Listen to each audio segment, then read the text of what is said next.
안녕하세요. AI 월드입니다. 오늘은 딥러닝의 과거에 대해서 알아보도록 하겠습니다. 지난 영상에서는 인공지능에 대해 조금 더 알아보고 자기지도학습, 심층 강화학습, 메타학습, 연합학습 등 AI의 여러 학습법에 대해 살펴보았습니다. 그리고 그래프 신경망 기반 딥러닝 알고리즘과 생성적 적대 신경망 인공지능에 대해서도 살펴보았습니다. 오늘의 내용에 들어가기 앞서 이중 메타학습과 연합학습을 다시 한번 살펴보도록 하겠습니다. 메타학습은 적은 양의 데이터와 주어진 환경만으로 스스로 학습하는 특징이 있습니다.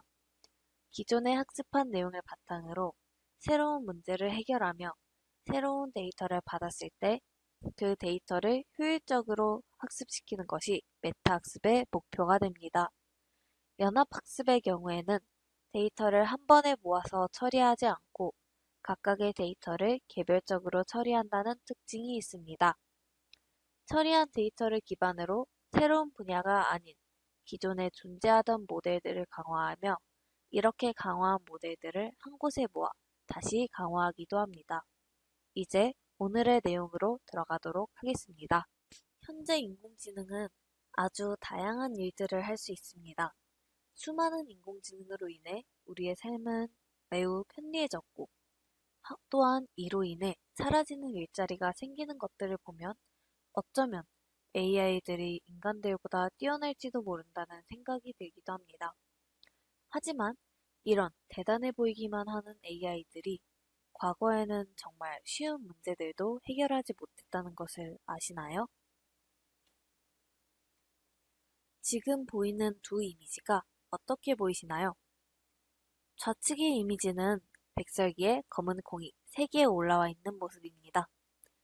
아무리 봐도 강아지라고는 설명할 수가 없죠.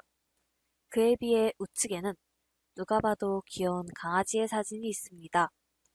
우리들은 이 이미지를 보고 좌측의 사진과 우측의 사진에서 어떤 사진이 강아지인지 확실하게 구분할 수 있습니다.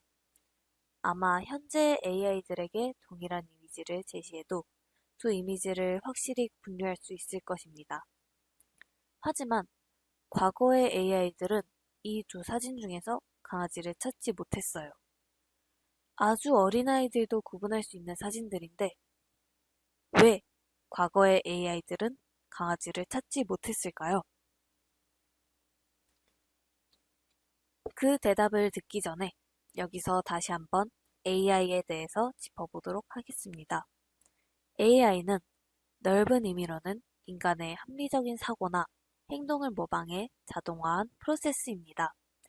이는 저희가 흔히 아는 알파고 같은 복잡한 AI뿐만 아니라 계산기 같은 단순한 기계도 어떻게 보면 일종의 AI로 볼 수 있다는 거죠. AI가 저희가 생각하는 것보다 훨씬 많은 범위를 포함하고 있다는 것을 뜻합니다.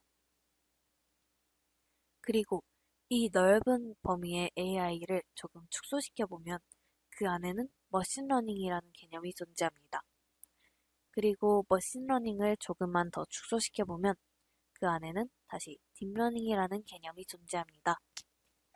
저희가 평소에 AI 하며 말하는 고도화된 AI들은 알파고, 뮤제로 등의 AI들이 대부분인데요. 딥러닝이 기반되는 경우가 많습니다.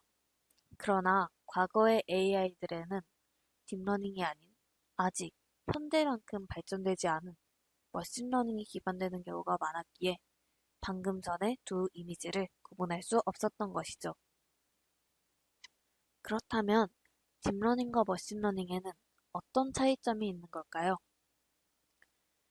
이 원을 보시면 아시겠지만 기본적으로 딥러닝은 갑자기 어디선가 나타난 새로운 개념이라기보단 머신러닝 안에 속해 있는 개념입니다. 기존의 머신러닝이 더욱 진화한 것으로 여겨지기도 합니다.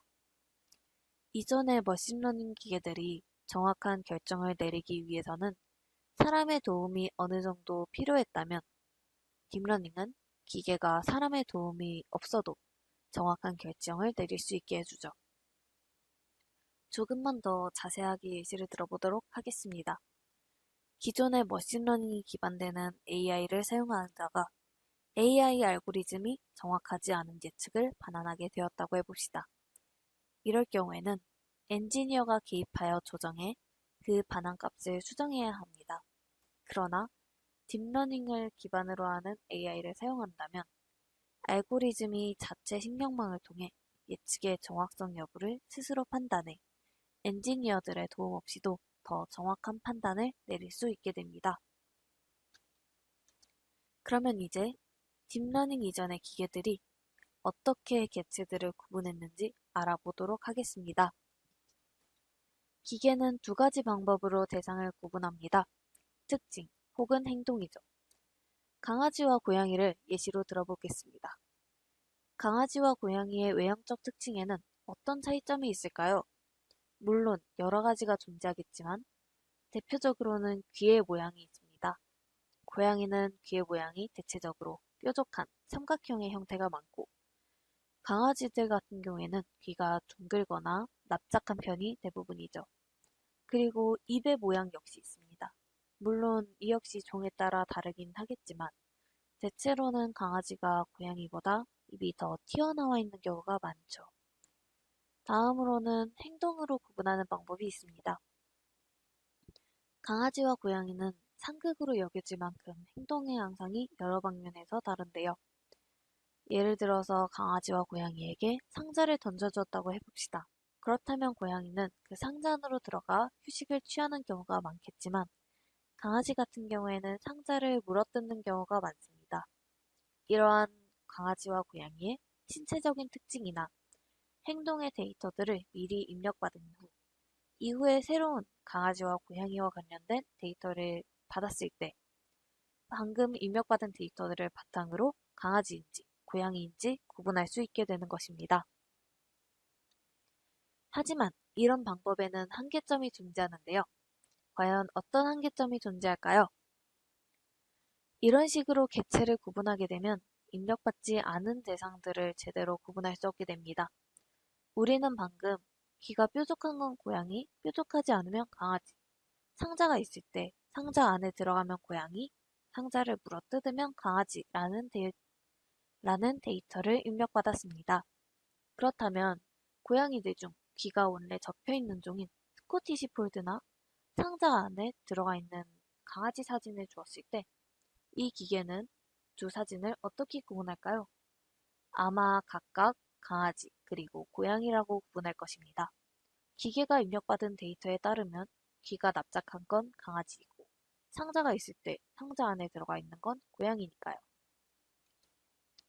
하지만 우리 인간들은 아주 어린 아이들에게 두 사진을 가져다 주더라도 각각을 고양이와 강아지로 명확하게 구분할 수 있습니다. 그렇다면 사람들은 어떤 식으로 학습하길래 이 두 개념을 잘 구분하는 것일까요?